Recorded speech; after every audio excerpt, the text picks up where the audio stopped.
கோவையில் கடந்த வாரம் 3 காட்டு யானைகள் அடுத்தடுத்து உயிரிழந்தன. இது தொடர்பாக வன உயிரின பாதுகாவலர் ஆய்வு மேற்கொண்டுள்ளார். அது குறித்து விரிவாக பார்க்கலாம். கோவை மதுக்கரை பகுதியில் கடந்த 20ஆம் தேதி தண்டவாளத்தை கடக்க முயன்ற பெண் யானை ரயிலில் அடிபட்டு உயிரிழந்தது. இதே பகுதியில் சுற்றித்திருந்த மகாராஜ் யானை வனத்துறையினரால் பிடிக்கப்பட்டு டாப் ஸ்லிப் பகுதியில் கூண்டில் அடைத்து வைக்கப்பட்டிருந்த போது உயிரிழந்தது.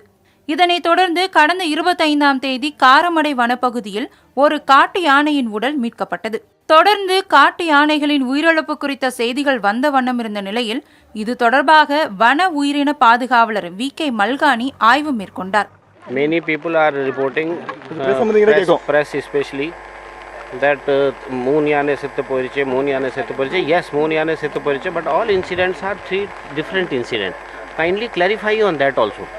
One is train accident, for which we are now assembled here. We discuss with railway people. They are positive, they are supportive.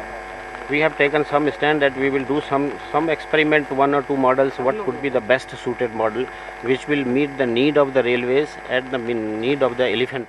ரயிலில் அடிபட்டு யானை உயிரிழந்த இடத்தில் ஆய்வு மேற்கொண்ட V.K. மல்கானி, வனவிலங்குகள் ரயிலில் அடிபடுவதை தடுக்க புதிய திட்டங்கள் அமல்படுத்தப்பட உள்ளதாக கூறினார். 2013ஆம் ஆண்டு முதல் இதுவரை 8 யானைகள் பிடிக்கப்பட்டதாகவும் இதில் மகாராஜ் மட்டுமே உயிரிழந்ததாகவும் அவர் கூறினார். Second case was a case where we tried to capture one elephant, and that elephant was taken to Kral.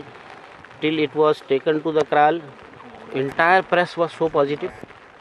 Everybody appreciated. We have cuttings of every newspaper.